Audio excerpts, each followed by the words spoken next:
Por eso nosotros, teniendo a nuestro alrededor tantas personas que han demostrado su fe, dejemos a un lado todo lo que nos estorba y el pecado que nos enreda, y corramos con fortaleza la carrera que tenemos por delante. Fijemos nuestra mirada en Jesús, pues de Él procede nuestra fe y Él es quien la perfecciona. Jesús soportó la cruz sin hacer caso de lo vergonzoso de esa muerte, porque sabía que después del sufrimiento tendría gozo y alegría, y se sentó a la derecha del trono de Dios. Por lo tanto, mediten en el ejemplo de Jesús, que sufrió tanta contradicción de parte de los pecadores. Por eso, no se cansen ni se desanimen, pues ustedes aún no han tenido que llegar hasta la muerte en su lucha contra el pecado y han olvidado ya lo que Dios les aconseja como a hijos suyos. Dice en la Escritura: no desprecies, hijo mío, la corrección del Señor, ni te desanimes cuando te reprenda, porque el Señor corrige a quien Él ama y castiga a aquel a quien recibe como hijo. Ustedes están sufriendo para su corrección. Dios los trata como a hijos. ¿Acaso hay algún hijo a quien su padre no corrija?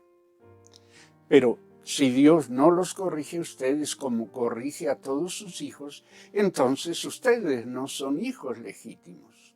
Además, cuando éramos niños, nuestros padres aquí en la tierra nos corregían y los respetábamos. ¿Por qué no hemos de someternos con mayor razón a nuestro Padre Celestial para obtener la vida?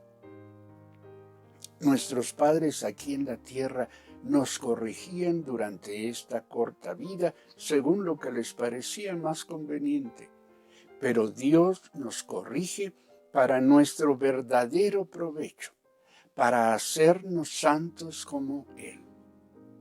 Ciertamente, ningún castigo es agradable en el momento de recibirlo, sino que duele.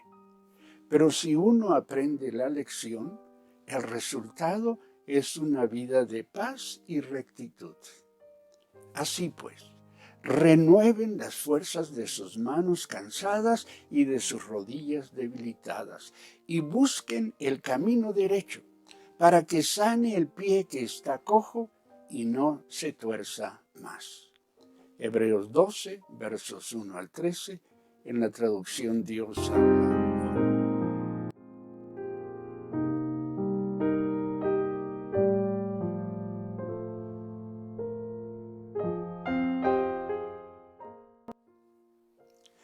No a mi manera, Hebreos 12. Una de las canciones que han servido como el signo de los tiempos modernos es precisamente A mi manera. No pocos han hecho de la misma su modelo a seguir en la vida, su pretensión de vida. Y es que quizá en la mayoría de nosotros, si no es que en todos, persiste el ideal de ser y hacer la vida como a nosotros nos parece, incluyendo el nuestro ser cristianos. No somos pocos los que quisiéramos ser cristianos a mi manera. Sin embargo, nuestro pasaje nos recuerda que el ser cristiano es una carrera especial, con una ruta marcada, con una meta definida y con reglas específicas que deben ser observadas cuidadosamente. A pesar de que lo que nos gustaría y de una manera un tanto incómoda, nuestro pasaje empieza recordándonos un hecho sumamente trascendental, y es que vivimos nuestro cristianismo a la luz del testimonio de otros que corrieron bien la carrera de la fe y que de esta manera, haberla corrido bien, han demostrado su fe. La fidelidad de quienes forman la llamada Iglesia triunfante nos muestra que es posible ser fieles a la manera de Cristo y que quienes nos preceden en el camino de la fe son también merecedores de que les honremos con nuestra propia fidelidad en nuestro aquí y en nuestro ahora. La iglesia que hoy formamos y disfrutamos es herencia que no tenemos derecho de descuidar y mucho menos de destruir. El pasaje también nos muestra que hay dos elementos esenciales propios de la carrera cristiana. El primero, la disposición al sacrificio. El segundo, la disciplina cristiana. Nuestro pasaje nos recuerda que la carrera cristiana es una carrera de resistencia y no de velocidad. Es una carrera a campo traviesa, es decir, se corre bajo la presión constante del ambiente mundanal que nos rodea. Dura la carrera tanto como dura nuestra vida y tiene que ver con el todo de la misma. Por ello es que requiere de una preparación y de condiciones especiales para ser corrida adecuadamente. Fijémonos que el autor de nuestro pasaje enfatiza la necesidad de que tratemos adecuadamente aquellas cosas que impiden que corramos como conviene, es decir, las cosas que estorban y que se nos enredan.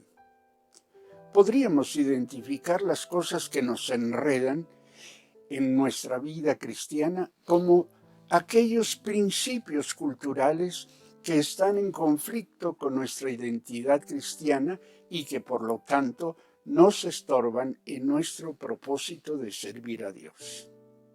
Cada uno puede, y conviene que lo hagamos, identificar esas áreas en las que vivimos bajo la presión de ser y hacer como los demás son y hacen. Pero también las cosas que nos estorban tienen que ver con lo que yo llamo nuestros demonios internos.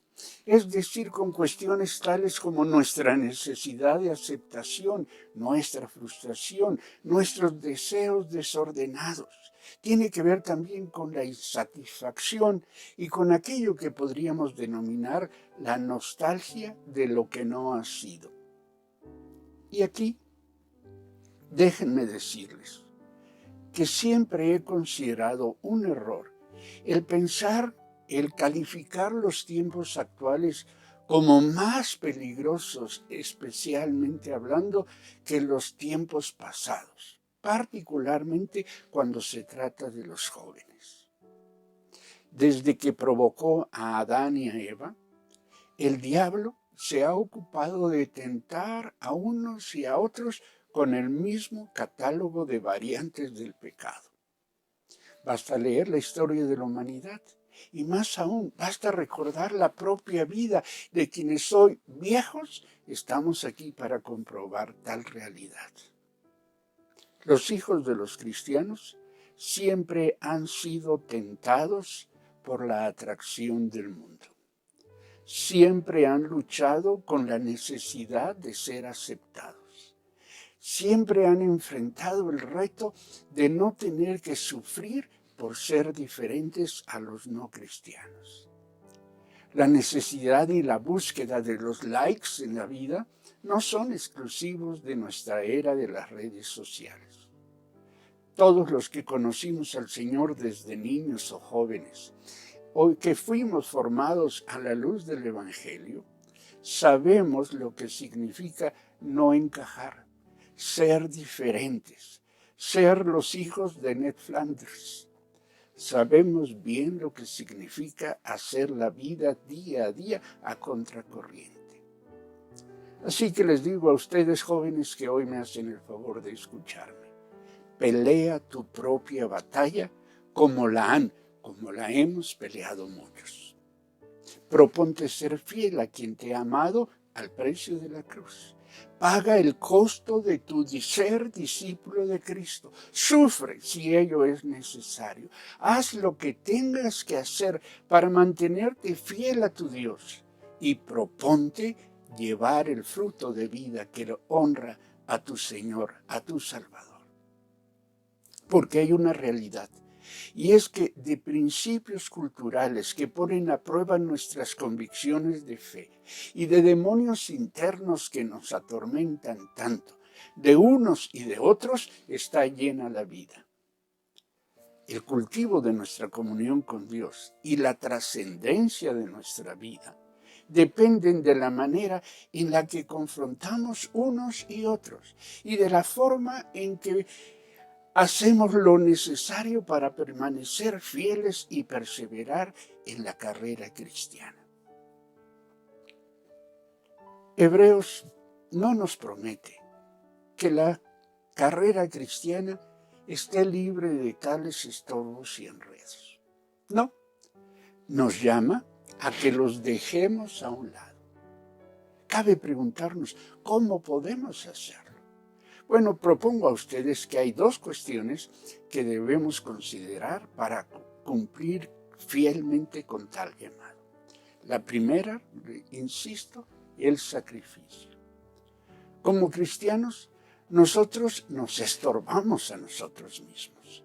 Somos una especie de carga que cuelga de nuestro propio cuello. Por ello es que el cristiano es llamado a la renuncia del derecho de ser en función de sí mismo, de solo ver por sí mismo. Ninguno busque únicamente su propio bien, sino también el bien de otros, de Filipenses 2:4, es la síntesis de la ética cristiana. La comprensión de esto requiere del que recuperemos el sentido de la declaración paulina cuando nos llama a considerarnos muertos al pecado, pero vivos para Dios en Cristo Jesús, Señor nuestro. Repasa Romanos 6. Esto tiene que ver con la renuncia a lo que nos es agradable, a lo que nos es propio, a lo que nos corresponde por derecho, pero que no resulta conveniente para el desarrollo de nuestra vida cristiana ni para el resto del cuerpo de Cristo, y que tampoco honra a nuestro Señor. La cultura dominante nos dice que debemos hacer la vida de acuerdo con nuestros deseos y derechos. Pero resulta paradójico que haya sido Carlos Marx quien alertara sobre el hecho de que quienes pretenden establecer sus relaciones sustentados en sus derechos terminan conflictuados, porque, proponía Marx, los derechos no unen, separan. Así que hagamos nuestro. La renuncia a la que somos llamados implica sacrificio, por cuanto cuesta doloroso despojarnos de todo lo que se nos enreda y nos impide vivir la vida a la manera de Cristo. Pero lo cierto es que podemos hacer sabiendo y confiando en la promesa de nuestro Señor Jesús, quien nos asegura que quien pierde su vida por causa de Él es quien finalmente hallará la vida. Mateo 16. El autor de nuestro pasaje en Hebreos da dos razones para sustentar la validez de su llamado a la fidelidad sacrificial. Primero está el testimonio de los héroes de la fe del capítulo 11. Nos dice que ellos pudieron hacer tal suerte de sacrificio. Hombres y mujeres como nosotros que pagaron a veces con su propia vida el precio de su fidelidad. Los que nos han precedido y dejado ejemplo digno son todos hombres y mujeres que renunciaron a algo que les era de especial estima, una y muchas veces. En segundo lugar, el autor nos llama a poner nuestros ojos en Jesús, al decir que de Él procede nuestra fe y Él es quien la perfecciona. Sencillamente nos invita a vivir al modo de Cristo, a vivir cristocéntricamente. Aquí cabe considerar que solo puede imitarse el estilo de vida de aquellos a los que conocemos profundamente, de aquellos con los que convivimos cotidianamente, de aquellos con los que hacemos la vida como los niños que imitan a sus padres la hacen. En este sentido, Jesucristo es a nosotros lo que el entrenador es al atleta. Ambos, entrenador y atleta, conviven y hacen la vida en común. El atleta imitando a su entrenador y éste modelando con su vida al atleta. De ahí la necesidad imperiosa que tenemos de cultivar y abundar en la relación íntima con el Señor, porque solo conociéndolo y estamos en comunión con Él, podremos amar, vivir al estilo de Cristo. No debemos olvidar que solo hay una manera de vivir la vida cristiana. Esta manera es como es digno del Señor. Si alguien dice no al sacrificio que ello significa, estará viviendo de cualquier forma, menos como es digno, como el Señor merece. En consecuencia, vivirá en desacuerdo con el Evangelio de Cristo. En la práctica será un anticristo. Quien así lo hace, no debe esperar la bendición divina para su vida.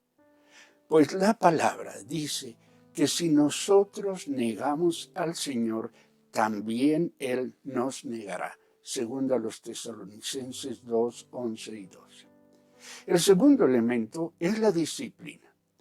Además del seguimiento sacrificial, somos llamados a hacer nuestra la disciplina del Señor. En nuestra carrera, con mucha facilidad, se nos enredan los pies. El autor asocia la falta de disposición al sacrificio con el rechazo de la disciplina cristiana. Debemos asumir, hacer nuestro, que la vida cristiana tiene reglas. No es posible lograr nada dentro de ella si no cumplimos, si no nos ceñimos a tales reglas. Segunda de Timoteo 2:5. El abandono de la fe pocas veces se da de manera abrupta. Generalmente es un proceso de deslizamiento que empieza con el descuido y el menosprecio de las cosas pequeñas. Al respecto, Hebreos capítulo 2, verso 1, en la nueva Biblia interconfesional nos previene diciendo: no sea que perdamos el rumbo, no sea que nos deslicemos, diría Reina Valera.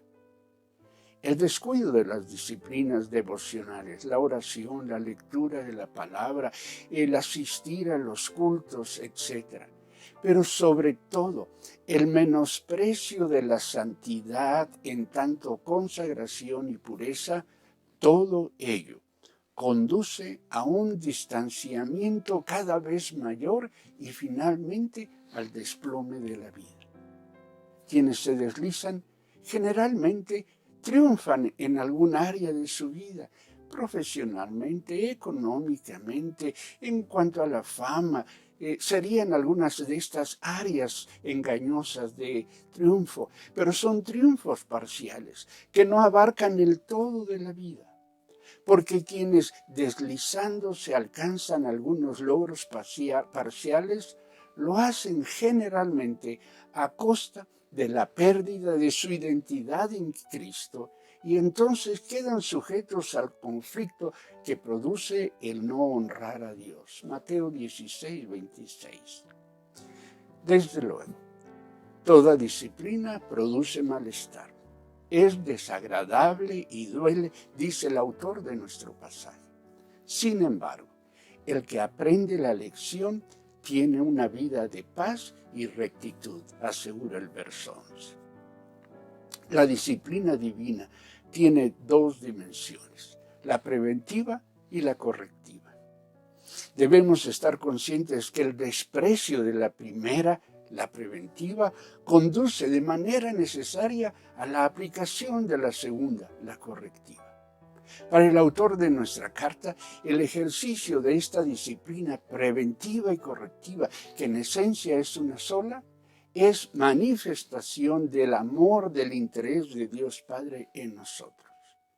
Y aunque a veces la disciplina que recibimos nos parece desproporcionada o excesiva, la misma siempre evidencia, insisto en ello, el interés y el amor de Dios por nosotros. El castigo o la disciplina que recibimos no son muestra del coraje o de la ira de Dios con nosotros. La falta de ellos sí. San Jerónimo dijo: la mayor ira de todas es que Dios no se enoje más con nosotros cuando pecamos. El salmista en el Salmo 139, versos 23-24, pide disciplina y castigo para sí. Le dice a Dios: fíjate si voy por un camino que te ofende y guíame por el camino eterno. Actitud esta muy distinta a la de muchos creyentes, quienes ven en la disciplina divina una ofensa, una intromisión injusta en el ejercicio del derecho de ellos. Hermanos, mi oración y propósito es que Dios, quien ha empezado la buena obra en nosotros, nos perfeccione hasta el día en que Jesucristo regrese. Debo confesar como pastor de ustedes que temo por el resultado de las vidas de mis ovejas. Hay quienes cada vez más tienen menos oportunidades de ganar la carrera. Se han relegado. Están estorbándose y enredándose a sí mismos cada día. Quizá ustedes se pregunten el porqué de esta preocupación aquí compartida. Quizás se pregunten en qué me baso para hacer tal valoración. La respuesta es sencilla: rostros duros, aislamiento, resentimientos familiares, frustración existencial, pérdida del gozo por la vida, relaciones disfuncionales, etcétera, tan evidentes que no hay necesidad de preguntar ¿cómo estás? Lo más preocupante es que tales circunstancias resultan ya tan propias, ya tan normales, que no parece haber razón para ocultarlas o cuando menos para intentar disimularlas. Por eso es que hoy debo insistir.